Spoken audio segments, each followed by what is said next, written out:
قال النبي صلى الله عليه وسلم আল্লাহর রাসূল বলেন মা আলাল আরদি আহাদুন ইয়াকুল জমিনের উপরে কেউ বলবে না তবে যেই বলবে সুবহানাল্লাহ আলহামদুলিল্লাহ লা ইলাহা ইল্লাল্লাহ আল্লাহু আকবার লা হাওলা ওয়ালা কুওয়াতা ইল্লা বিল্লাহ, এই পাঁচটা কালিমা সুবহানাল্লাহ বলেন না, বলেন আলহামদুলিল্লাহ লা ইলাহা ইল্লাল্লাহ আল্লাহু আকবার লা হাওলা ওয়ালা কুওয়াতা ইল্লা বিল্লাহ।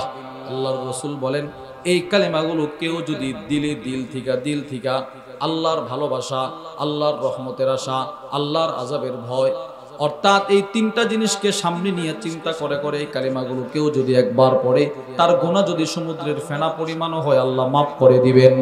আল্লাহুম্মা সাল্লি আলা মুহাম্মাদিন ওয়া আলা আলি মুহাম্মাদ কামা সাল্লাইতা আলা ইব্রাহিম ওয়া আলা আলি ইব্রাহিম ইন্নাকা হামিদুম মাজিদ। আল্লাহুম্মা বারিক আলা মুহাম্মাদিন ওয়া আলা আলি মুহাম্মাদ কামা বারাকতা আলা ইব্রাহিম ওয়া আলা আলি ইব্রাহিম ইন্নাকা হামিদুম মাজিদ। আলহামদুলিল্লাহ। বাসুদেব দক্ষিণ পাড়া প্রিয় যুবক বৃন্দের উদ্যোগে আয়োজিত কবরবাসীদের রূহের মাগফিরাত কামনায় আজকের ওয়াজুদ ওয়াল মাহফিলের হযরত উলামায়ে কেরাম, দূরদূরান্ত থেকে আগত কালিমায়ে তাইয়্যিবার সোনালী সুতায় গ্রথিত ধর্মপান মুসলমান ভাইয়েরা, পর্দার আড়ালের মা বোনেরা, আল্লাহ রব্বুল আলামিনের দরবারে অসংখ্য অগণিত শুকর যে আল্লাহ আমাদেরকে অত্যন্ত ভালোবেসে দ্বীনের নিসবতে কোরআন হাদিসের মজমায় আসার বসার তৌফিক দান করেছেন। এজন্য আমরা সকলেই দিল থেকে শুকরগুজার হয়ে পড়ি আলহামদুলিল্লাহ। আপনাদের সামনে উলামায়ে কেরাম সেই আসরের পর থেকে গুরুত্বপূর্ণ নসিহত পেশ করেছেন এবং আমার পরেও বড় বড় উলামায়ে কেরাম আছেন। বিশেষ করে শ্রদ্ধাভাজন বড় ভাই হযরত মাওলানা মুফতি আনিসুর রহমান আশরাফি হাফিজাহুল্লাহ হুজুরও যথাসময়ে এসে আপনাদেরকে নসিহত শোনাবেন। আমি আপনাদের সামনে বসে কোরআনুল কারীমের সূরাতুল আহজাবের একখানা আয়াতে কারীমার অংশ বিশেষ আল্লাহ রব্বুল আলামিনের দয়া তার অনুগ্রহে আমারও তিলাওয়াত করার সৌভাগ্য হয়েছে, আপনাদেরও শ্রবণ করার সৌভাগ্য হয়েছে। এই আয়াতে কারীমার অংশকে সামনে রেখে কোরআন হাদিসের আলোকে গুরুত্বপূর্ণ একটি বিষয়ে কিছু কথা বলার আশা রাখি। ওয়া তাওফীকি ইল্লা বিল্লাহ। আল্লাহ তাআলা বলনে ওয়ালা শ্রবণ করনে ওয়ালা উভয়কে আমল ইখলাসের সাথে বলার শ্রবণ করার তৌফিক দান করেন, পড়েন আমিন। প্রিয় ভাই আমার, এই কায়নাতের মধ্যে সর্বশ্রেষ্ঠ যিনি ছিলেন তিনি হলেন আমার নবী, আপনার নবী হযরত মুহাম্মদ সাল্লাল্লাহু আলাইহি ওয়াসাল্লাম। সবচাইতে শ্রেষ্ঠ। পৃথিবীর সব মানুষকে আল্লাহ তাআলা সৃষ্টি করেছেন, আল্লাহ যাকে যেমন চেয়েছেন তাকে তেমন করে বানিয়েছেন। পৃথিবীর সব মানুষকে আল্লাহ যাকে যেমন চেয়েছেন তাকে ওই রকম করে বানিয়েছেন। আল্লাহ চাইছেন আপনি বাংলাদেশে জন্মগ্রহণ করেন, বাস আপনি বাঙালি। আপনি কালো, তো আল্লাহ তাআলাই কালো বানিয়েছেন। আপনি খাটো, আল্লাহ তাআলাই খাটো বানিয়েছেন। আপনি সুদর্শন, একটু সুন্দর, তো রবি বানিয়েছেন। ফি আইয়ি সূরাতিন মা শাআ রাক্কাবাক, যাকে যেই রকম চেয়েছেন আল্লাহ তাকে ওই রকম করে বানিয়েছেন। আর হুজুর সাল্লাল্লাহু আলাইহি ওয়াসাল্লামের ব্যাপারে সাহাবী হযরত হাসান ইবনে সাবিত বলেন, ইয়া রাসূলুল্লাহ, আপনি এতটাই সুন্দর, আপনাকে দেখলে মনে হয় আপনি যেমন চেয়েছেন আল্লাহ যেন আপনাকে ওইভাবেই বানিয়েছেন। কাআন্নাকা কদ খুলিকতা কামা তাশা, আপনি যেভাবে চেয়েছেন আল্লাহ যেন আপনাকে ওইভাবেই বানিয়েছেন। দোকানদার আমার মন মতো বানিয়ে দেওয়া, এটা আমার সবচেয়ে আনন্দের। আর দোকানদারের মন মতো একটা বানিয়ে আমার হাতে ধরিয়ে দেওয়া, এটা ভিন্ন বিষয়। তো আমাদেরকে বানিয়েছেন আল্লাহ যেমন চেয়েছেন। আর সাহাবী বলেন রসুলকে বানিয়েছেন রসুল যেমন চেয়েছেন। রসুল যেটাই চাইতেন আল্লাহ ওইটার ব্যবস্থা করে দিতেন। মক্কা থেকে মদিনায় গেলেন, বাইতুল্লাহর কাবা পরিবর্তন হয়ে গেল বাইতুল মাকদিস। বারবার নবীজির দিলে আসতো, যদি বাইতুল্লাহটাই আমার কাবা হতো, তো আল্লাহ তাআলা সাথে সাথে বাইতুল্লাহকে কাবা করে দিলেন। হুজুর সাল্লাল্লাহু আলাইহি ওয়াসাল্লাম চাইছেন আল্লাহ আবু জেহেল অথবা ওমর থেকে একজন যদি মুসলমান হইতো, তো আল্লাহ পাক ওমরকে ইসলাম দিয়ে দিলেন। যখন যেটা চাইতো ওখান থেকে রব বলতেন দিয়ে দাও, দিয়ে দাও, দিয়ে দাও। তিনি না আমার নবী, তাকে সবচেয়ে বেশি আমি ভালোবাসি। এজন্যে আরবের বিখ্যাত একজন আলেম আছেন, ছিলেন আল্লামা আব্দুল ফাত্তাহ আবু গুদ্দাহ রাহিমাহুল্লাহ। তার বিখ্যাত কিতাব সফহাত মিন সাবারিল উলামা আলা শাদাইদিল ইলমি ওয়াত তাহসিল, ওই কিতাবের ভূমিকায় এসেছে আকাশের যত শ্রেষ্ঠত্ব, জমিনের যত শ্রেষ্ঠত্ব, সাত আকাশ সাত জমিনের মাঝখানে যত শ্রেষ্ঠত্ব, জান্নাতের ভেতরের যত শ্রেষ্ঠত্ব, ফুলসেরাতের যত শ্রেষ্ঠত্ব, হাসরের ময়দানের যত শ্রেষ্ঠত্ব আর মর্যাদা, এই সবগুলো শ্রেষ্ঠত্ব একসাথে আল্লাহ তাআলা পৃথিবীর কোনো মানুষকে, কোনো নবীকে একসাথে দেয় নাই, শুধুই মাত্র আপনার আমার নবীকে একসাথে দিয়ে দিয়েছে। মা জামা আল্লাহুল খায়রা কুল্লাহু লিআহাদ ইল্লা লিন-নবী সাল্লাল্লাহু আলাইহি ওয়াসাল্লাম। এই কথাটি স্বয়ং নবীজি সাল্লাল্লাহু আলাইহি ওয়াসাল্লাম হাদিসে বলেছেন, তিরমিজির বর্ণনা। ক্বালা রাসূলুল্লাহ সাল্লাল্লাহু আলাইহি ওয়াসাল্লাম, আল্লাহর নবী বলেন, ইন্নাল্লাহা ফাদ্দালানি আলাল আমবিয়া,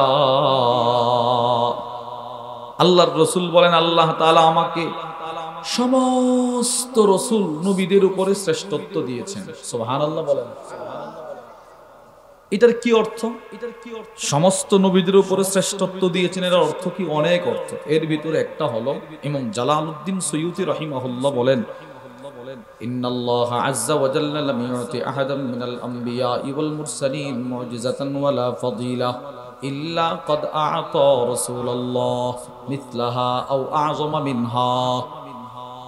রাসূল যে বললেন সমস্ত নবীদের উপরে আমাকে শ্রেষ্ঠত্ব দেওয়া হয়েছে, এর একটা অর্থ এটাও, পৃথিবীর শুরু থেকে বাবা আদম থেকে পয়গম্বর হযরত ঈসা আলাইহিমুস সালাতু ওয়াস সালাম পর্যন্ত যত নবী আল্লাহ পাঠিয়েছেন, যত রাসূল আল্লাহ পাঠিয়েছেন, সমস্ত নবী রাসূলকে কিছু না কিছু মুজিজা আল্লাহ দিয়েছেন।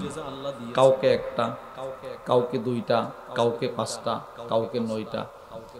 যত নবীকে যত মুজিজা আল্লাহ দিয়েছেন, এর সবগুলো একসাথে আল্লাহ তাআলা আল্লাহর রাসূলকেও দিয়ে দিয়েছেন।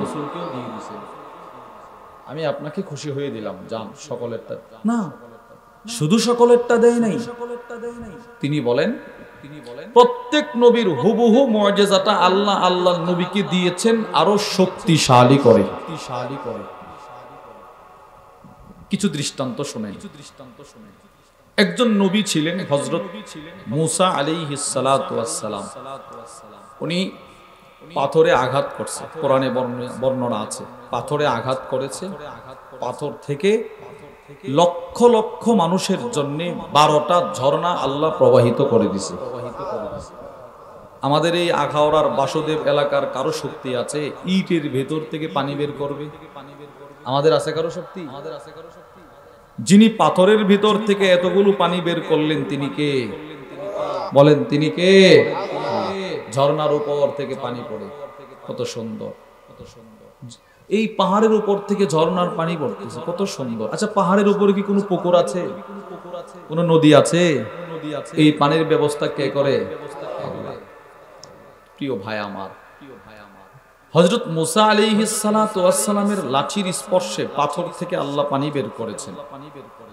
আমাকে, আমার নবীকেও এই মুজিজা দেওয়া হয়েছিল, কিন্তু নবীটা ছিল আরো পাওয়ারফুল। সেটা কি? স্বয়ং নবীজির 2টা আঙ্গুল মোবারক থেকে শত শত সাহাবীর পানির ব্যবস্থা আল্লাহ করে দিয়েছেন। বুখারী শরীফের বর্ণনা, وعن جابر بن عبد الله رضي الله تعالى عنهما قال, হযরত জাবির ইবনে আব্দুল্লাহ থেকে বর্ণিত, তিনি বলেন, আতিশান নাসু ইয়াউমাল হুদাইবিয়া, হুদাইবিয়ার দিন যত সাহাবা নবীজির সাথে ছিলেন সকলেই পানির পিপাসায় কাতরাইতেছে, পানি নাই, পানি শেষ হয়ে গেছে। আরবে পানি না থাকলে মানুষ কি কষ্ট করে। বাংলাদেশে তো এখানে পানি না থাকলে ওখানে পাওয়া যায়, টিউবওয়েল থেকেও পানি পাওয়া যায় অহরহ, কিন্তু আরব দেশটা এরকম ছিল না, মরুভূমি, ধধু মরুভূমি, পানি নাই। সব সাহাবারা নবীজির কাছে গেছে, বুখারীর বর্ণনা। নবীজি ভেতরে গিয়ে আল্লাহ রাসূলকে ডাকতেছে, নবীজি বের হয়ে আসছে, এসে বলে, মালাকুম, কি হলো, তোমরা আমার সামনে আসলে কেন? সাহাবারা বলে, ক্বালু ইয়া রাসূলুল্লাহ লাইসা ইনদানা মা নাতাওয়াদ্দা ওয়ালা নাশরাব, ওগো নবীজি, আমাদের কাছে পান করার মতো কোনো পানি নাই, ওযু করার মতো কোনো পানি নাই, ওযু কেমনে করব, পান কেমনে করব, নাই তো কোনো পানি। আল্লাহর রাসূল বলে, তাই নাকি? বলে হ্যাঁ। সাথে সাথে নবীজির সামনে একটা রাকওয়া ছিল, রাকওয়া, রাকওয়া বলা হয় ইনাউন সগীরুন মিন জিলদি, এই রকম ছোট চামড়ার তৈরি মশক, উটের চামড়া দিয়ে বানানো হতো, ওইটার মধ্যে অল্প একটু পানি। হযরত জাবির ইবনে আব্দুল্লাহ বলেন, আমি তাকায় দেখি, ফাআদখালা ইয়াদাহু ফির রাকওয়া, আল্লাহর নবীজি নিজের হাত মোবারকের কয়েকটা আঙ্গুল মোবারক ওই রাকওয়া মশকের ভিতরে ঢুকায় দিলেন। হযরত জাবের বলে, আমি তাকায় দেখি, ফাজাআলাল মাউ ইয়াথুরু বাইনা আসাবিহি কাআমসালিল উয়ুন, পাহাড়ের উপর থেকে ঝর্ণার পানি যেভাবে প্রবাহিত হয়, আমি তাকায় দেখি নবীজির 2টা আঙ্গুল থেকে ঝর্ণার মতো পানির ব্যবস্থা আল্লাহ করে দিয়েছেন। নবীজির আঙ্গুল থেকে এই পানি বের হইতেছে, লাগাতার অনবরত বের হইতেছে। সাহাবারা বলে, ফাশারিবনা ওয়া তাওয়াদ্দানা, ওই পানি আমরা পান করছি। সুবহানাল্লাহ বলেন না, ওই পানি আমরা পান করছি, ওইটা দিয়ে ওযু করছি, গবাদি পশুগুলো স্টক করছি। তো একজন রাবী হযরত জাবির ইবনে আব্দুল্লাহকে প্রশ্ন করলেন, কাম কুনতুম, হে জাবির, যেদিন নবীজির আঙ্গুল থেকে পানি বের হয়েছিল, পানি কদ্দুর বের হয়েছিল একটু আন্দাজ করার জন্য বলতেছি তোমাকে। জাবির, ওই দিন তোমরা মানুষের সংখ্যা কতজন ছিল? মানুষের সংখ্যাটা শুনলে বোঝা যাবে পানি কদ্দুর বের হয়েছে। হযরত জাবির ইবনে আব্দুল্লাহ বলেন, ওই দিন কতজন ছিলাম এটা এখন বলবো না, পরে বলি, আগে শোনো, পানি যেভাবে বের হচ্ছিল, লাউ কুন্না মিআতা আলফ লাকাফানা, ওই দিন যদি আমাদের সাথে 1 লক্ষ মানুষও থাকতো, তো যেইভাবে পানি বের হচ্ছিল 1 লক্ষ মানুষের জন্য যথেষ্ট হয়ে যেত। আল্লাহু আকবার বলেন, আল্লাহু আকবার। কি পরিমাণ পানি বের হয়েছে নবীজির আঙ্গুল থেকে বলেন। বুখারীর এই হাদিস থেকে আমরা বুঝলাম। হযরত জাবের বলেন, ওই দিন আমাদের সাহাবাদের সংখ্যা ছিল 1500। সুবহানাল্লাহ বলেন। আচ্ছা বলেন তো, 1500 মানুষের পানির ব্যবস্থা এই 1 লিটার আর আধা লিটার পানি দিয়ে হবে? কি পরিমাণ পানি বের হয়েছে। একটা দৃষ্টান্ত আমরা বুখারী শরীফ থেকে পাইলাম। যে নবীজির আঙ্গুল থেকে আল্লাহ পানির ব্যবস্থা করে দিয়েছেন। দৃষ্টান্ত নম্বর 2, এটাও বুখারীর বর্ণনা। ওয়ান আব্দুল্লাহ ইবনে মাসউদ রাদিয়াল্লাহু তাআলা আনহু قال নবীজির একজন সাহাবী ছিলেন, অনেক দামি সাহাবী, দেখতে ছোট, মর্যাদার দিক দিয়ে অনেক বেশি। সুবহানাল্লাহ বলেন। ওই সাহাবীর নাম হলো হযরত আব্দুল্লাহ ইবনে মাসউদ। অনেক ছোট ছিলেন। আপনারা যারা সামনে বসছেন, এইভাবে আরবের মানুষ বসলে যদ্দুর উঁচু দেখা যায়, ওই সাহাবী এতটুকু লম্বা ছিলেন। তো লম্বা না খাটো? শুধু খাটো না, অনেক খাটো? অনেক খাটো। এই খাটো মানুষটার পা ছিল এরকম চিকন চিকন, এইরকম চিকন চিকন। ইমাম বুখারী রাহিমাহুল্লাহর বিখ্যাত কিতাব আল আদাবুল মুফরাদ, ওই কিতাবের মধ্যে বর্ণনা আছে হুজুর সাল্লাল্লাহু আলাইহি ওয়াসাল্লাম একদিন ওনাকে বললেন, হে আব্দুল্লাহ, আমার মেসওয়াকের প্রয়োজন, ওই গাছ থেকে একটা ঢাল নিয়ে আসো তো। হযরত আব্দুল্লাহ ইবনে মাসউদ ওই গাছে উঠলেন। বাতাসে ওনার ইজার কাপড় যেটা, এটা নড়তেছে, উড়তেছে। তো সাহাবারা হাসি দিছে। নবীজি বলেন, তোমরা হাসি দিলে কেন? সাহাবারা বলে, ইয়া রাসূলুল্লাহ, তার পাটা চিকন দেখে হাসি উঠছে। আল্লাহর রাসূল বলে, শোনো, পাটা চিকন হতে পারে, মানুষটা ছোট হতে পারে। লারিজলু আব্দুল্লাহ ইবনে মাসউদ আথকালু ফিল মিজান ইয়াউমাল কিয়ামাতি মিন উহুদ। আমার এই ছোট সাহাবীর চিকন একটা পায়ের ওজন হাসরের ময়দানে মিজানের পাল্লায় উহুদ পাহাড়ের চাইতেও বেশি ভারী হবে। এজন্য মানুষ ছোট, এটা মূল বিষয় না। মানুষ কালো, এটা মূল বিষয় না। মানুষ সুন্দর, এটা মূল বিষয় না। মূল বিষয় হলো কলব। বলেন, মূল বিষয়টা কি? এটা যার যত দামি, সে তার জান্নাত তত দামি। সুবহানাল্লাহ বলেন। কলব যার যত দামি, বলেন বলেন, কলব যার যত দামি, জান্নাত তার তত দামি। জান্নাত তার কি? জান্নাত তার দামি। ওই সাহাবীর কলব দামি ছিল। তিনি বলেন, একদিন আমরা কয়েকজন সাহাবী নবীজির সাথে রাস্তা দিয়ে হাঁটতেছি। ফাকাল্লাল মা, পানি কমে গেছে, পানি নাই। কিরে পানি নাই, এখন কি করব? কোন নবীজির কাছে গেছি। আল্লাহর রাসূল বলেন, উতলুবু ফাদলাতাম মিম্মা, এই তোমাদের যাদের ঘরে, যাদের কাছে অল্প একটু পানিও আছে, ওই পানিটাই নিয়ে আসো। মনে করেন এই বোতলের পানি সবটুকু পান করার পরে বোতলের ভেতরে 1-2 ফোঁটা পানি থাকবে না? থাকবে না? নিয়ে আসো এটা। তো সাহাবারা একটা পাত্র নিয়ে গেছে, এটার মধ্যে অল্প একটু পানি। নবীজি নিজের আঙ্গুল মুবারক ওই পাত্রটার ভিতরে ঢুকাইছে। ঢুকানোর পর নবীজি সব সাহাবাদেরকে বলে, হাইয়া আলাত তাহুরিল মুবারাক, এই আসো, তোমরা আসো, বরকতি পানি নেওয়ার জন্য আসো, আসো আসো। সাহাবারা তো আশ্চর্য হয়ে গেল। আল্লাহর রাসূল বলেন, আল বারাকাতু মিনাল্লাহ, দিয়েছিলে অল্প একটু পানি, এখন তোমাদের 1500-1400 সাহাবীর পানির ব্যবস্থা আল্লাহ আমার আঙ্গুল থেকে বরকত দিয়ে দিয়েছে। দুইটা দৃষ্টান্ত থেকে আপনারা কি বুঝলেন? হযরত মুসা আলাইহিস সালাতু ওয়াস সালাম, উনাকে আল্লাহ তাআলা মুজিজা দিয়েছিলেন, কিন্তু অনেক ওয়াসিতা ছিল, মাধ্যম ছিল। হাত, লাঠি, পাথর, এরপরে পানি। প্রথমে হাত, এরপরে লাঠি, এরপরে পাথর, এরপরে কি? পানি। আর আমাদের নবীজির লাঠিরও প্রয়োজন হয় নাই, পাথরেরও প্রয়োজন হয় নাই, সরাসরি নবীজির আঙ্গুল থেকে আল্লাহ পানির ব্যবস্থা করে দিয়েছে। তাহলে মুসা আলাইহিস সালামের শ্রেষ্ঠত্ব বেশি না আমার নবীর? বলেন আমার নবীর, বলেন আমার, বলেন আমার নবী শ্রেষ্ঠ নবী, আমার নবী। তো এই দুইটা হাদিস থেকে আপনারা কি বুঝলেন?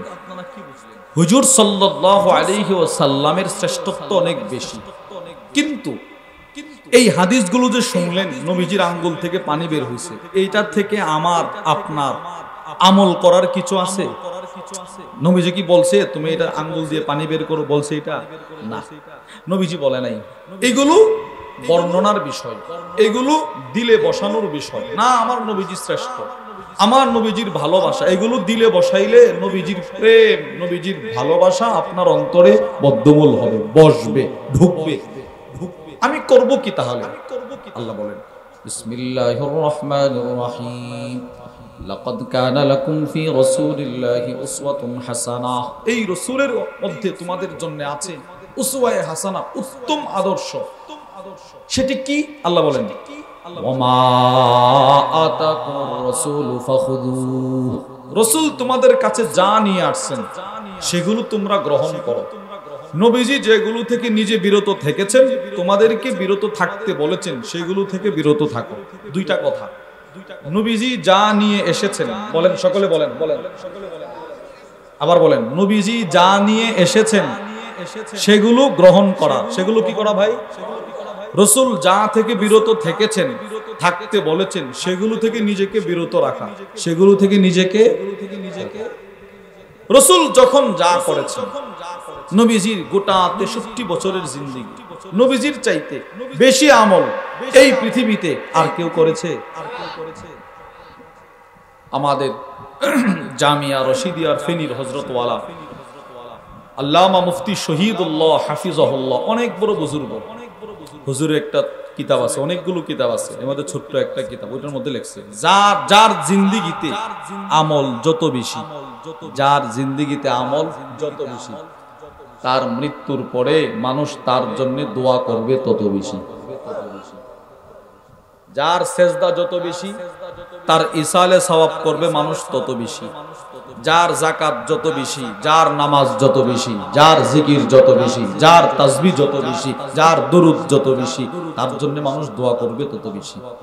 তার কবরের সামনে না গেলেও দূর থেকে তার কথা স্মরণ করে ইসালে সওয়াব করবে। হুজুরের এই কথাটা খুব ভালো লাগছে আমার। একটু দেখেন তো, আমার নবীর চাইতে বেশি আমল করনেওয়ালা পৃথিবীতে কেউ ছিল?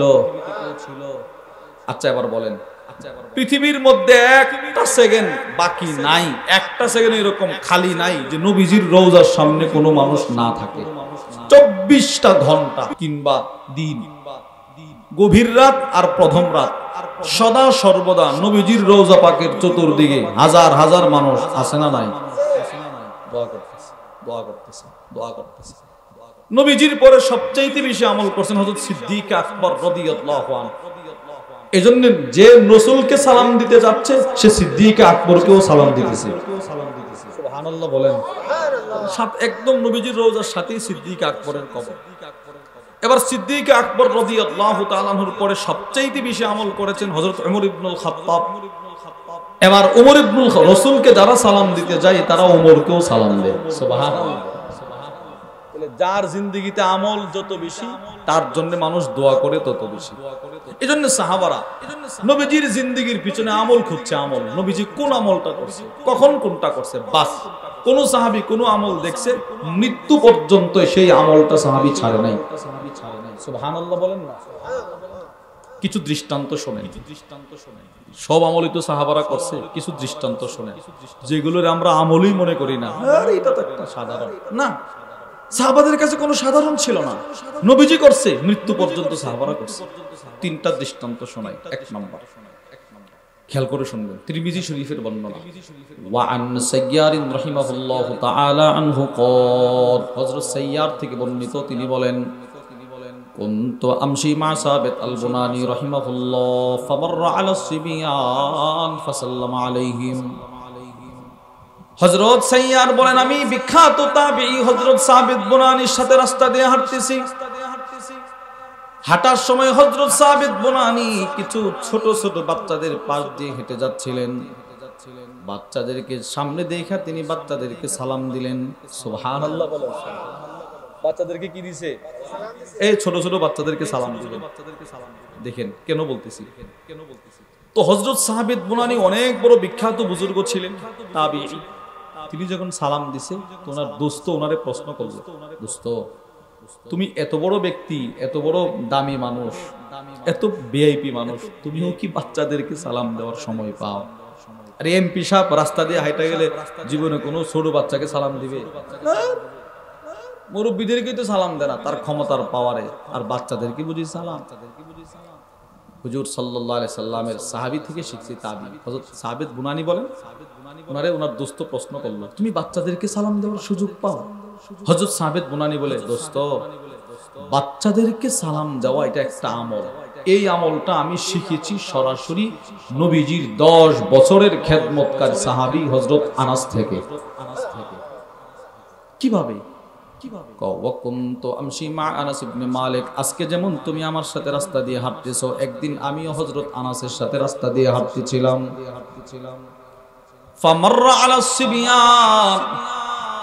হাঁটার সময় হযরত আনাস ইবনে মালিককে তাকায় দেখি তিনি কিছু বাচ্চাদের পাশ দিয়ে হেঁটে যাচ্ছিল। ফাসাল্লামু আলাইহিম, বাচ্চাদেরকে সালাম দিয়েছিল। আজকে যেমন তুমি আমাকে প্রশ্ন করলা দোস্ত বাচ্চাদেরকে সালাম দেওয়ার সুযোগ পাও, ঠিক আমিও ওই দিন আনাস ইবনে মালিককে প্রশ্ন করেছিলাম, আপনি নবীজির সাহাবী 10 বছর খেদমত করেছেন, আপনিও কি বাচ্চাদেরকে সালাম দেওয়ার সময় পান? হযরত আনাস ইবনে মালিক আমাকে জবাব দিয়েছিল, ভাই সাহাবীর বাচ্চাদেরকে সালাম দেওয়া এটা একটা ইবাদত, এই ইবাদতটা আমি সরাসরি আমার নবীজির কাছ থেকে শিখেছি। কিভাবে? কুনতু মা'আন নাবিয়্যি সাল্লাল্লাহু আলাইহি ওয়াসাল্লাম ফামাররা সিবিয়ান ফাসাল্লামু আলাইহিম। আল্লাহর নবীজি একদিন রাস্তা দিয়ে হাঁটতেছিল, তখন আমি নবীজির সাথে ছিলাম, ছোট মানুষ। আল্লাহর রাসূল কিছু বাচ্চাদের পাশ দিয়ে হেঁটে যাচ্ছিলেন। যাওয়ার সময় নবীজি নিজে দাঁড়ায়া বাচ্চাদেরকে ডাক দিয়া কাছে আইনা বললেন, আসসালামু আলাইকুম। বাচ্চাদেরকে একটা সালাম দিয়েছিল। আমি আনাস ভেবেছি বাচ্চাদেরকে সালাম দিয়েছেন নবীজি, নিশ্চয়ই এটা অনেক বড় আমল। ওই দিনের পর থেকে আমার জিন্দেগিতে যখনই কোনো বাচ্চা দেখি তাকে আমি সালাম দিতে ভুলি না। সুবহানাল্লাহ। এই হাদিস থেকে আপনারা কি বুঝলেন? নবীজি জিন্দেগিতে একবার এক বাচ্চাকে সালাম দিয়েছে। সাহাবী বলেন আমি সব সময় বাচ্চা দেখলে সালাম দিতাম, কেন? নবীজির কাছ থেকে এই আমলটা শিখেছি। আর সাহাবী বলেন আমি নবীজির সাহাবীর সাথে হাঁটতেছিলাম, তিনি বাচ্চাদেরকে সালাম দিতেন, আমিও সালাম দেই। সুবহানাল্লাহ বলেন। নবীজি থেকে সাহাবী, সাহাবী থেকে তাবী, একটা দৃষ্টান্ত পাইলাম। দৃষ্টান্ত নম্বর 2, মুসলিম শরীফের বর্ণনা। ওয়া আন আব্দুল্লাহ ইবনে উমর রাদিয়াল্লাহু তাআলা আনহুমা قال, হযরত আব্দুল্লাহ ইবনে উমর বলেন, খেয়াল করে হাদিসটা শুনেন, বাইনামা নাহনু নুসাল্লি মা রাসূলিল্লাহি সাল্লাল্লাহু আলাইহি ওয়াসাল্লাম। হযরত আব্দুল্লাহ ইবনে উমর বলেন, একদিন আমি নবীজির সাথে এক নামাজে ছিলাম। নামাজে আজকে যেমন আপনারা এশারের নামাজ পড়লেন, সাহাবী বলেন একদিন আমিও নবীজির সাথে কোনো একটা নামাজ পড়লাম। নামাজের মাঝখানে ফাকালা রাজুলুন মিনাল কওম, এক সাহাবী বলে উঠলো, নামাজের মাঝখানে একজন বলে উঠলো, আল্লাহু আকবার কবীরা। বলেন বলেন বলেন বলেন, সকলে বলেন, আল্লাহু আকবার কবীরা ওয়ালহামদুলিল্লাহি কাসীরা ওয়া সুবহানাল্লাহি বুকরাতাও ওয়া আসীলা। এই তিনটা কালিমা একজন সাহাবী নামাজের মাঝখানে তিনটা কালিমা বলছে। তিনটা কালিমা বললেন না তো আমার সাথে, এটার ফজিলতটা শুনুন। সাহাবী তিনটা কালিমা বলছে, আল্লাহু আকবার কবীরা ওয়ালহামদুলিল্লাহি কাসীরা ওয়া সুবহানাল্লাহি বুকরাতাও ওয়া আসীলা। এবার নামাজ শেষ। ফালাম্মা সাল্লা রাসূলুল্লাহ, আল্লাহর রাসূল নামাজ শেষ করার পর নবীজি সাহাবাদের দিকে ঘুরে বসে বললেন, এই সাহাবারা, মানিল কাইলু কালিমাতা কাযা ওয়া কাযা। কে রে এই নামাজের মাঝখানে তিনটা কালিমা কে পড়ছে? একটু দাঁড়াও তো তুমি। জি সাহাবী পড়ছে। ওই সাহাবী কিছুটা ঘাবড়ায় গেছে, কি রে নবীজি আবার কিছু বলে কিনা, একটু ভয় পাইতেছে। আল্লাহর রাসূল বললেন, কে রে পড়ছে? একটু দাঁড়াও, একটু দাঁড়াও, দাঁড়াও, দাঁড়াও। আল্লাহর নবীজি বলার পর সাহাবী নিজের থেকে একটু দাঁড়াইলেন। ফাকামা রাজুলুন, এই ফাকালা রাজুলুন, এক সাহাবী দাঁড়ায় বললেন, ওগো নবীজি, নামাজের মাঝখানে এই তিনটা কালিমা আমি পড়েছি, আমি তিনটা কালিমা আমি পড়ছি। আল্লাহর রাসূল বলেন, আজিবতু লাহা,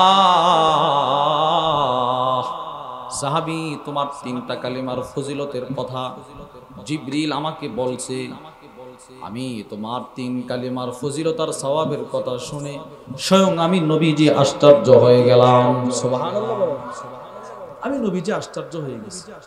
আজিবতুল্লাহ, তোমার তিন কালিমার সওয়াব দেখে আমি নবীজি তো আশ্চর্য। কেন, কি হলো? আল্লাহর রাসূল বলেন, তুমি যে তিনটা কালিমা পড়েছো, তোমার তিন কালিমার সওয়াব নেওয়ার জন্য ফেরেশতারা এমন ভাবে দৌড়াদৌড়ি শুরু করে দিল, আমি আল্লাহর রাসূল বলেন আমি তাকায় দেখি ফুতিহাত লাহা আবওয়াবুস সামা, তোমার 3 কালিমার সওয়াব নেওয়ার জন্য ফেরেশতাদের দৌড়াদৌড়ি দেখে আল্লাহ তাআলা আকাশের সবগুলো দরজা খুলে দিয়েছেন। তাহলে 3টা কালিমার দাম কেমন বলেন বলেন। আল্লাহু আকবার কবীরা, আল্লাহু আকবার কবীরা, আল্লাহু আকবার কবীরা, আলহামদুলিল্লাহি কাসীরা, আলহামদুলিল্লাহি কাসীরা, আলহামদুলিল্লাহি কাসীরা, ওয়া সুবহানাল্লাহ বুকরাতাও ওয়া আসীলা, ওয়া সুবহানাল্লাহ বুকরাতাও ওয়া আসীলা, ওয়া সুবহানাল্লাহ বুকরাতাও ওয়া আসীলা। এই হলো 3 কালিমা। এবার হাদিস শেষ।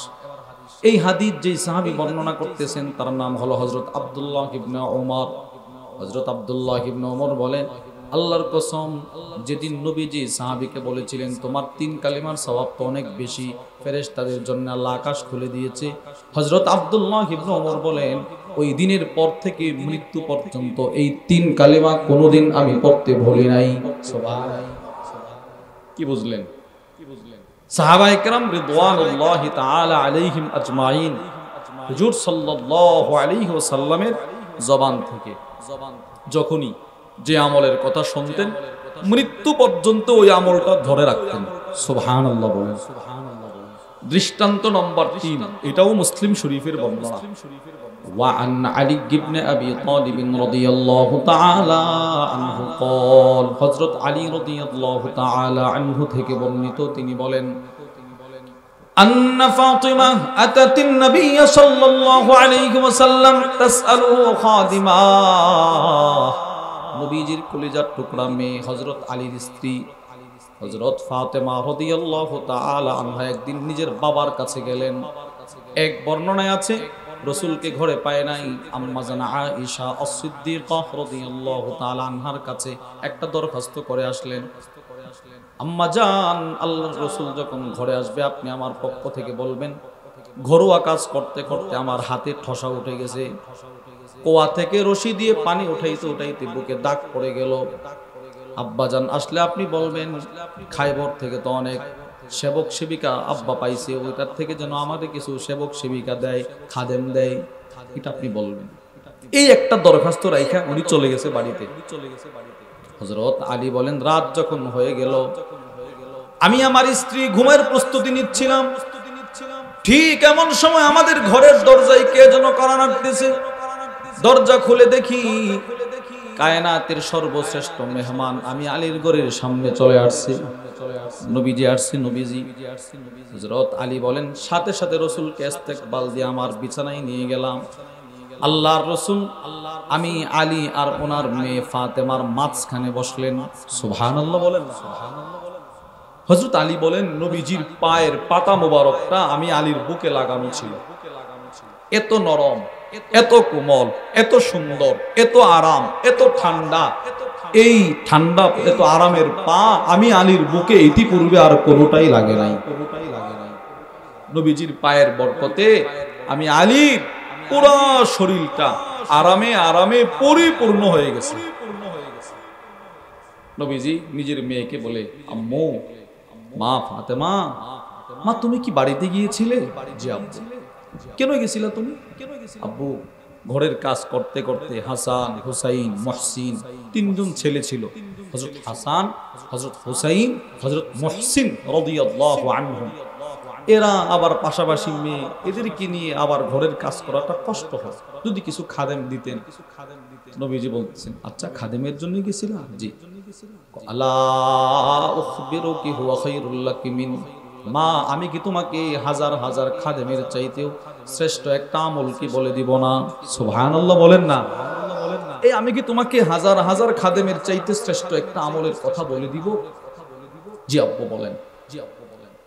মা তুসাব্বিহিনাল্লাহ ইনদা মানামিকি সালাসান ওয়া সালাসিন, তুমি যখন রাতে ঘুমানোর জন্য বিছানা গ্রহণ করবা তখন তুমি 33 বার পড়বা সুবহানাল্লাহ, সুবহানাল্লাহ, সুবহানাল্লাহ, সুবহানাল্লাহ। বলেন কতবার? বলেন কতবার? কি কি পড়ব?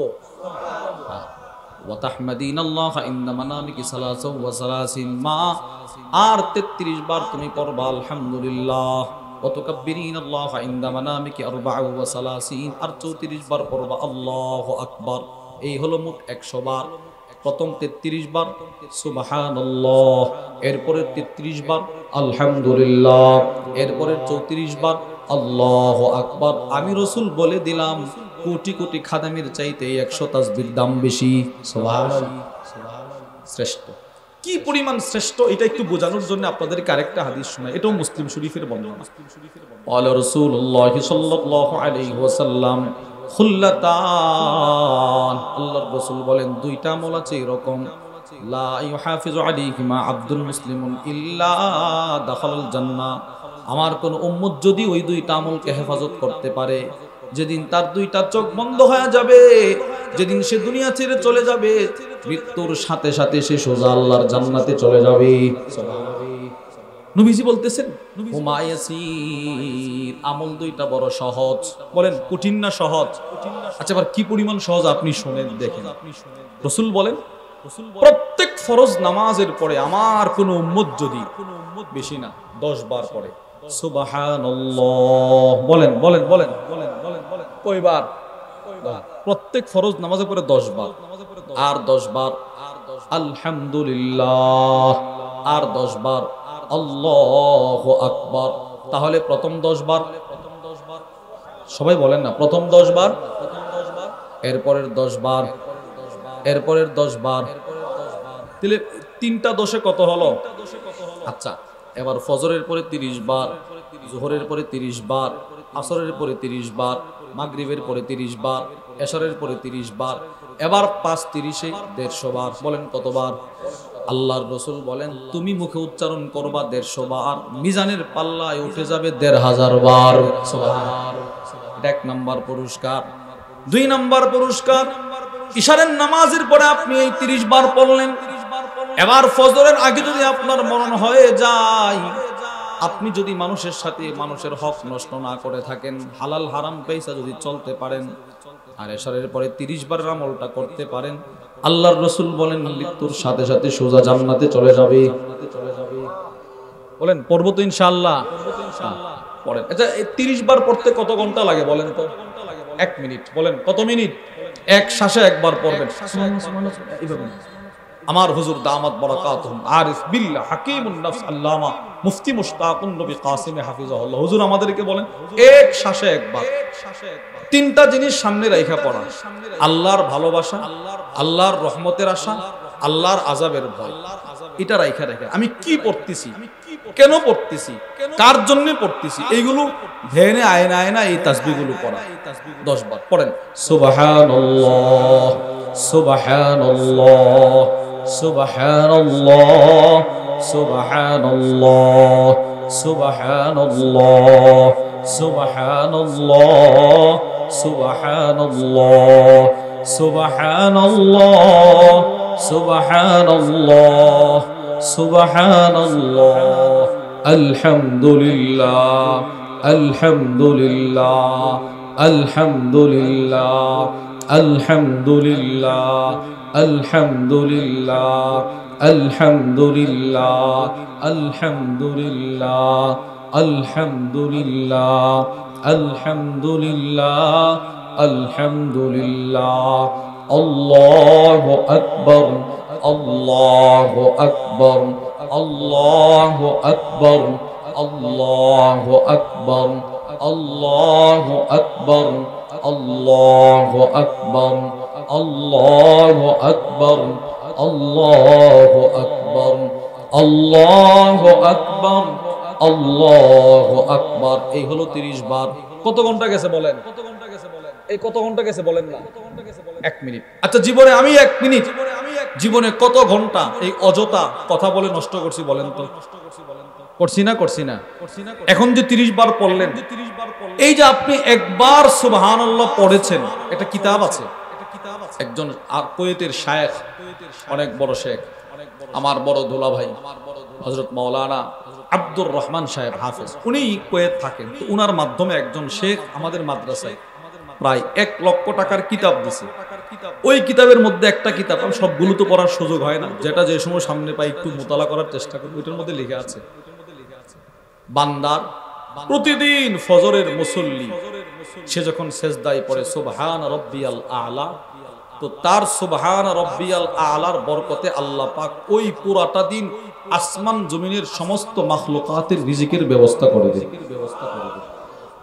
এই আজকে আপনাদের সুবহানাল্লাহর বরকতে আটলান্টিক মহাসাগরে সবচেয়ে বড় মাছ যেটা, ওইটার রিজিকের ব্যবস্থাও আল্লাহ আজকে করে দিয়েছেন।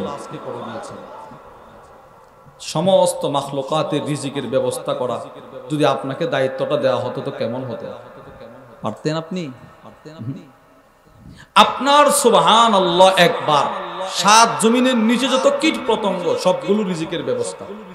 সব পাখিগুলো ফজরের পরে ঘুরে উড়ে উড়ে চলে যায় দূর বহুদূর রিজিকের অনুসন্ধান করার জন্য। একজন ফজরের নামাজ পড়নেওয়ালার বরকতেই আজকেও পাখিগুলো পেট ভরে রিজিক পেয়েছে। নামাজিদের নামাজের বরকতে আজকেও বেনামাজি দোকানে যাওয়ার সুযোগ পেয়েছে। যেদিন নামাজি থাকবে না, যেদিন একজনও তাসবিহ পড়ার মানুষ থাকবে না, যেদিন একজনও লা ইলাহা ইল্লাল্লাহ বলনেওয়ালা থাকবে না, সেদিন এই রিজিকও বন্ধ হবে, আসমান জমিন আল্লাহ ধ্বংস করে দিবেন। তাহলে এই তাসবিহর দাম আছে না নাই? একবার সুবহানাল্লাহ। তিরমিজি শরীফের বর্ণনা, ওয়া আন আব্দুল্লাহ ইবনে উমর রাদিয়াল্লাহু তাআলা আনহুমা ক্বাল, আব্দুল্লাহ ইবনে উমর থেকে বর্ণিত তিনি বলেন, ক্বালান নবী সাল্লাল্লাহু আলাইহি ওয়াসাল্লাম, আল্লাহর রাসূল বলেন, মা আলাল আরদি আহাদুন ইয়াকুল, জমিনের উপরে কেউ বলবে না, তবে যেই বলবে সুবহানাল্লাহ, আলহামদুলিল্লাহ, লা ইলাহা ইল্লাল্লাহ, আল্লাহু আকবার, লা হাওলা ওয়ালা কুওয়াতা ইল্লা বিল্লাহ, এই 5টা কালিমা সুবহানাল্লাহ বলেন না, বলেন আলহামদুলিল্লাহ, লা ইলাহা ইল্লাল্লাহ, আল্লাহু আকবার, লা হাওলা ওয়ালা কুওয়াতা ইল্লা বিল্লাহ। আল্লাহর রাসূল বলেন, এই কালেমাগুলো কেউ যদি দিল থেকে আল্লাহর ভালোবাসা, আল্লাহর রহমতের আশা, আল্লাহর আযাবের ভয়, অর্থাৎ এই 3টা জিনিসকে সামনে নিয়ে চিন্তা করে করে এই কালেমাগুলো কেউ যদি একবার পড়ে, তার গুনাহ যদি সমুদ্রের ফেনা পরিমাণও হয় আল্লাহ মাফ করে দিবেন। বলেন পড়ব তো ইনশাআল্লাহ? নবীজি বলে, আমার যে উম্মত প্রত্যেক ফরজ নামাজের পরে 10 বার পড়বে সুবহানাল্লাহ, 10 বার পড়বে আলহামদুলিল্লাহ, 10 বার পড়বে আল্লাহু আকবার, তার 2টা পুরস্কার, সারা দিনে হবে 150 বার, মিজানের পাল্লায় উঠবে 1500 বার। এটা 1 নাম্বার। 2 নাম্বার পুরস্কার, এশারের পরে পড়েছেন, ফজরের আগে মারা গেলে জান্নাত। আচ্ছা আপনি বলেন তো, এই আজকের রাতটা 2025 28শে সেপ্টেম্বর, এই আজকের রাতটা কি পৃথিবীর কোনো মানুষের জন্য শেষ রাত হবে না? কি পরিমাণ মানুষের জন্য শেষ রাত হবে বলেন তো? একটা কিতাব আছে, ওই কিতাবের মধ্যে আছে, ইদা জান্না লাইলুন হাল তাঈশু ইলাল ফাজার। পৃথিবীর মানুষ রাত তো অনেকেই দেখে, সূর্যটা ডুবছে এটা অনেকে দেখছে, কিন্তু সূর্য ওঠাটা অনেকে দেখতে পারে না। এই গত কয়েকদিন, 2 দিন আগে আমার মাদ্রাসার এলাকায় সুস্থ মানুষ, একদম সুস্থ, প্রবাস থেকে আসছে, সুটাম দেহের অধিকারী, রাত্রে ঘুমাইছে। ঘুমানোর পূর্বে গত বৃহস্পতিবারে একটা মাহফিল ছিল ওই এলাকায়, ওই মাহফিলের আগের বছর 5000 টাকাও লিখাইছে। ওই টাকাটা এই বুধবারে রাত্রে এশারের নামাজের পরে ওইটা দিয়ে আসছে। রাত্রে ঘুমাইছে, ফজরের পূর্বে মুহূর্তে বুকে ব্যথা উঠছে, মারা গেছে। 24 ঘন্টার ব্যবধানে জমিনের উপরের মানুষটা জমিনের নিচে চলে যায়। আজীব না এটা? আজীব না? বলেন আশ্চর্য না? একসাথে শাস্তুলে চা পান করছে, সকালে এলাম, জোহরে জানাজা, আসরে জোহরের পরে দাফন, 24 ঘন্টা অতিবাহিত হয় না, উপরের মানুষটা মাটির নিচে চলে গেল। যে একবার চলে গেল সে তো আর কখনো ফিরে আসবে না। কখন থেকে এই তাসবিহগুলো পড়বো? কখন? আজ না হয় কাল, আজ না হয় কাল, আজ না হয় কাল। ওই কিতাবের মধ্যে আছে, কাম মিন ফাতা ইউসবিহ ওয়া ইউমসি লাহিয়া, পৃথিবীর কত যুবক, কত যুবতী, কত পুরুষ, কত মহিলা, কত ছেলে, কত মেয়ে রাত দিন কাটাইতেছে উদাসীন উদাসীন, অথচ ওয়াকাদ নুসিজাত আকফালুহু ওয়া হুয়া লা ইয়াদরি, বাজারে তার দোকান, বাজারে তার কাফনের কাপড়টা প্রস্তুত, দোকানদার বসে আছে, এই মাইয়িত সে বুঝেই না, জানি আছে না এরকম? কার কাফনের কাপড়টা বাজারে চলে আসছে আমরা কেউ জানি। ওই লোকও কিন্তু দোকানটা খুলে বসে থাকে, এলাকায় কেউ মারা গেলে সে কিন্তু মনে মনে আকাঙ্ক্ষা করে আমার দোকান থেকে নিলে তো কিছুটা লাভ হয়। দোকানওয়ালা প্রস্তুত, কাফনের কাপড় তৈরির কারখানা প্রস্তুত, মসজিদের খাটিয়াটাও প্রস্তুত, মসজিদের কাজ চলমান থাকা অবস্থায়ও কাজ অবশিষ্ট আছে, কিন্তু কি বলে খাটিয়াটা নিয়ে আসো, কখন কে মারা যায়, খাটিয়া আগে থেকে কিনা প্রস্তুত, মাঠ প্রস্তুত, যিনি নামাজ পড়াবেন তিনিও প্রস্তুত, কবর খনন করেনেওয়ালারাও প্রস্তুত, মারা গেলে ঘন্টাখানেকের ভিতরে সুন্দর কবর খনন করে ফেলে।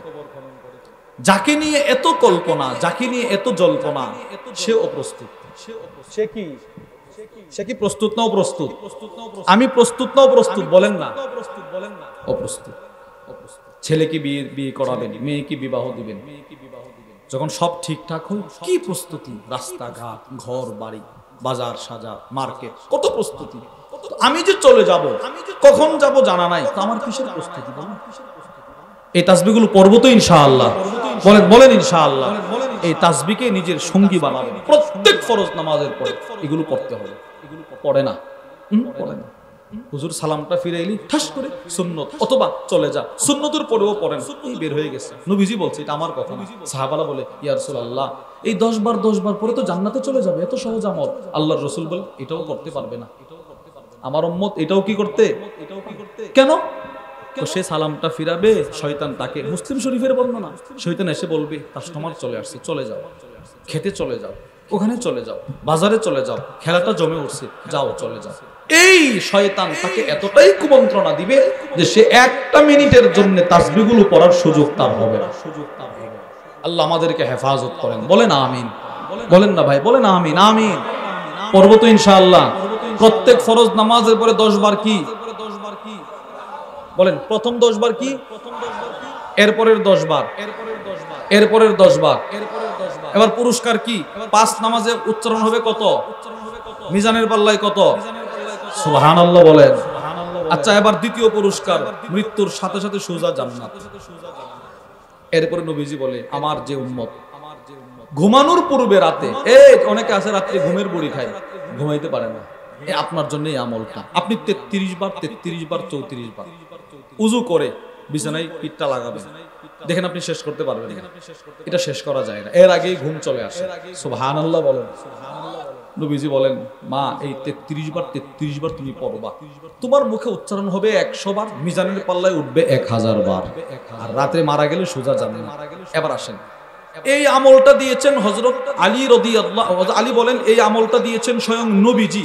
দিয়েছেন কাকে? ওনার মেয়ে হযরত ফাতেমাকে। হযরত আলী বলে, আল্লাহর কসম, যেদিন নবীজি এই আমলটা আমার স্ত্রী হযরত ফাতেমাকে দিয়েছিল, সেদিনের পর থেকে আজকে পর্যন্ত এই আমলটা আমি কখনো ছাড়ি নাই। একজন প্রশ্ন করলো, ওয়ালা ফি লাইলাতিস সিফফিন, সিফফিনের যুদ্ধ হয়েছে, অনেক ভয়াবহ যুদ্ধ, বড় যুদ্ধ।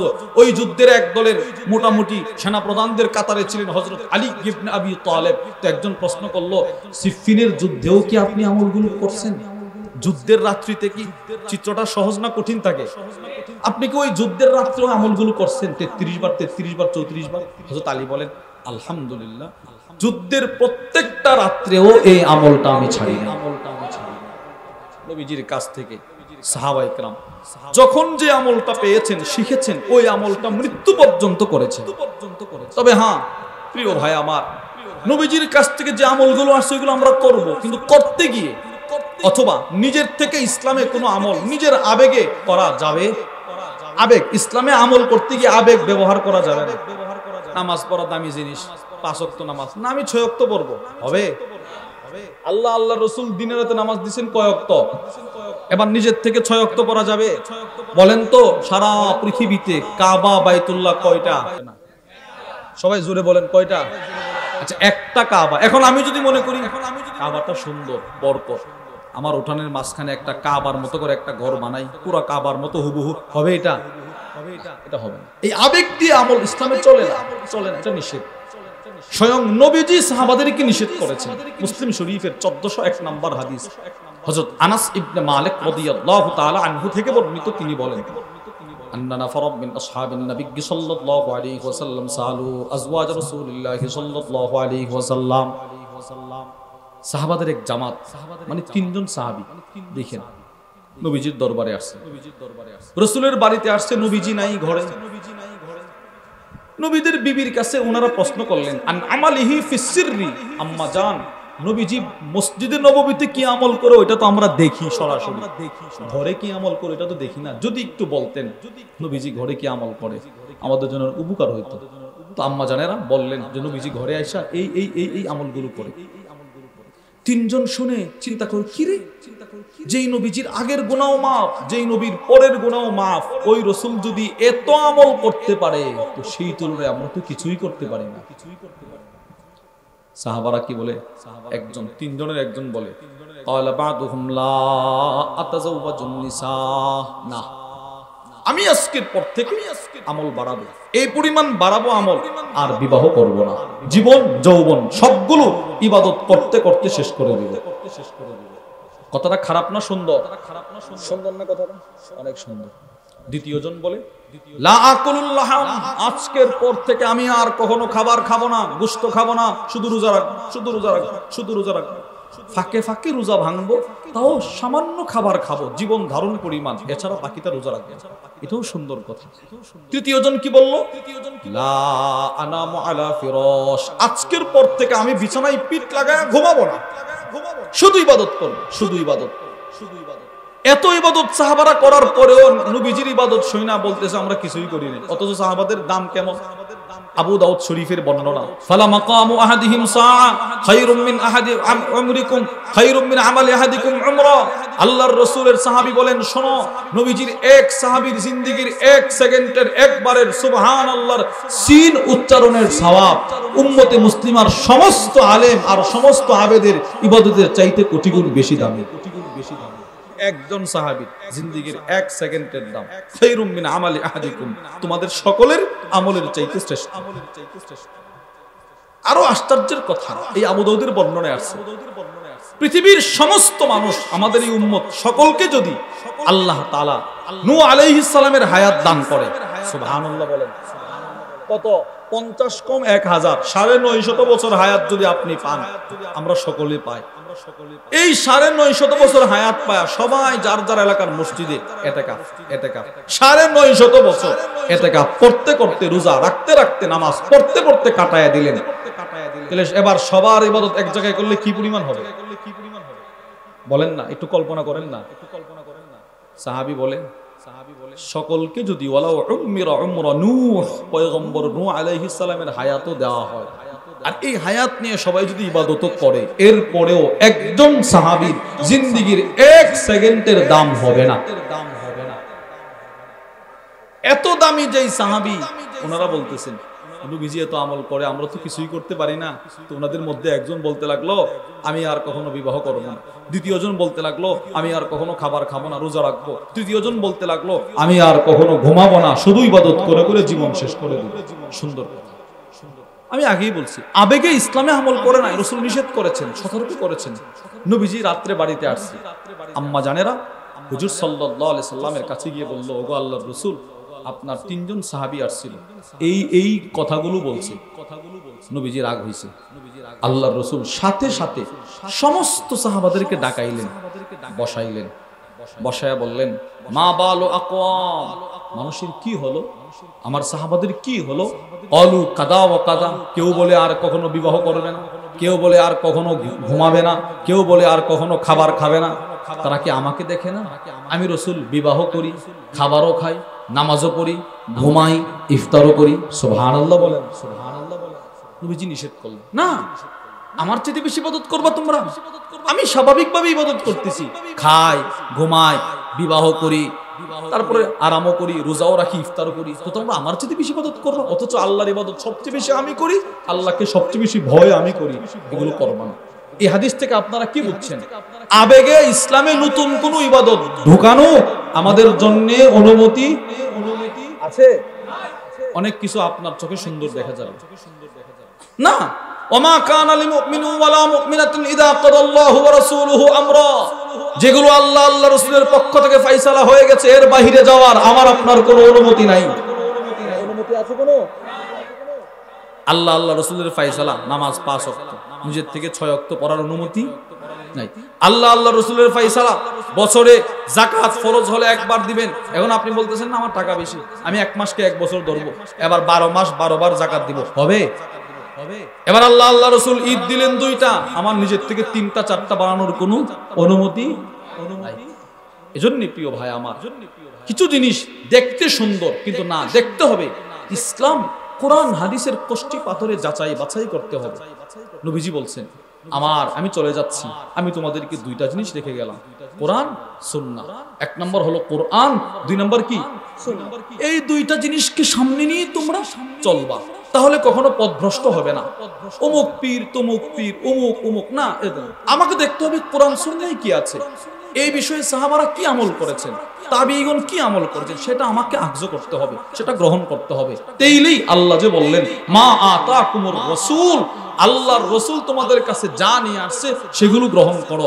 আশ্চর্যের বিষয় হলো এই আয়াতের ব্যাখ্যায় আল্লামা আব্দুর রহমান ইবনে নাসির আস-সাদি রাহিমাহুল্লাহ তার বিখ্যাত তাফসীরের কিতাব তাইসিরুল কারীমির রহমান ফি তাফসীরি কালামিল মান্নান, ওই কিতাবের মধ্যে লেখেন হাদা শামিলুন লিউসুলিদ দ্বীন ওয়া ফুরুই যাহিরিহি ওয়া বাতিনি। ইসলাম ধর্মের যত আদেশ নিষেধ মৌলিক ভাবে আছে, যত আদেশ নিষেধ শাখাগত ভাবে আছে, যত আদেশ নিষেধ বাহ্যিক ভাবে আছে, অভ্যন্তরীণ ভাবে আছে, সবগুলো মা আতাকুমুর রাসূল আর ওয়ামা নাহাকুম আনহু ফান্তাহুর ভিতরে আল্লাহ ঢুকাইয়া দিয়েছেন। সুবহানাল্লাহ। মানে এখন নিজের থেকে আমি কোন ইবাদত ইসলামে ঢোকানোর মতো অনুমতি আমার নাই, স্বাধীনতা আমার। আমি এখন নিজের থেকে কোনো কিছু ঢুকাইলে বিষয়টা কি হবে? নবীজি বুঝে নাই, আল্লাহ বুঝে নাই, আমি নতুন করে বুঝছি। নাউজুবিল্লাহ বলেন না। সর্বশেষ একটা কথা বলেই শেষ করে দিচ্ছি। খতিব বাগদাদি রাহিমাহুল্লাহ একটা কিতাব আছে আল ফাকিহ ওয়াল মুতাফাক্কিহ, ওই কিতাবের উদ্ধৃতি দিয়ে কেউ কেউ বলেন ইমাম মালিক রাহিমাহুল্লাহ সামনে এক লোক মসজিদে নববী থেকে ইহরামের কাপড় বাঁধছে, উমরা করবে। উমরা তো মদিনা থেকে উমরার উদ্দেশ্যে যেতে হলে মিকাত আছে, একটা নির্ধারিত মিকাত, ওখানে মসজিদ আছে, ওখান থেকে নামাজ পড়ে ইহরামের কাপড় পরে রওনা হয়। তো ওই লোক মসজিদে নববী থেকে বাঁধছে। তো বেদে ইমাম মালিক বলতেছে তুমি এখান থেকে ইহরাম বাঁধলাম, বিশেষ কোনো ফজিলত মনে করে বাঁধছো? তো জি, মসজিদে নববী তো নবীজির মসজিদ, তো ফজিলত তো আছেই, এজন্য এখান থেকে বাঁধতেছি। তো ইমাম মালিক বলল ও আচ্ছা, তুমি এমন একটা ফজিলত নিতে চাইছো যেই ফজিলতটা নবীজির জিন্দেগিতে অর্জন করতে পারে নাই। বুঝেন নাই কথা? তুমি এখান থেকে বাঁধতেছো, মনে করছো অনেক সওয়াবের কাজ, তো নবীজি জিন্দেগিতে এই সওয়াবটা বুঝি করতে পারে নাই, এটা তুমি করতেছো। সাবধান বেটা, সাবধান বেটা, আল্লাহ আল্লাহ রাসূল যেটা যেখান থেকে করতে বলছে সেটা সেখান থেকেই করবে। নিজের থেকে বাড়ায়া নিজের থেকে কমানো কোন অপশন ইসলামে তোমাকে আল্লাহ তাআলা দেয় নাই, আমাকে দিছে। এজন্য প্রিয় ভাই আমার, আমরা আমাদের ঈমানকে, আমরা আমাদের ইসলামকে, আমরা আমাদের আমালকে সাজাবো সাহাবারা যেইভাবে আল্লাহ আল্লাহ রাসূলকে দেখে দেখে সাজিয়েছেন ওইভাবে। বলেন ইনশাআল্লাহ, বলেন না ইনশাআল্লাহ। এজন্য অনেক মেহমান আছেন, প্রত্যেকের আলোচনাগুলো দিল দিয়ে শুনবেন, মন দিয়ে শুনবেন। সর্বশেষ আমার বড় ভাই হযরত মাওলানা মুফতি আনিসুর রহমান আশরাফি হাফিজাল্লাহ হুজুর রওনা হয়ে গেছেন, আলহামদুলিল্লাহ যথাসময়ে চলে আসবেন। আপনারা অনেক কষ্ট করে এত সুন্দর একটা আয়োজন করেছেন, এই আয়োজনটা যেন আমাদের সকলের হেদায়েতের জরিয়া হয়ে যায়। বলেন আমিন। আল্লাহ আমাদের সকলকে যে কথাগুলো বললাম সেই কথাগুলোর উপর আমাকে আপনাকে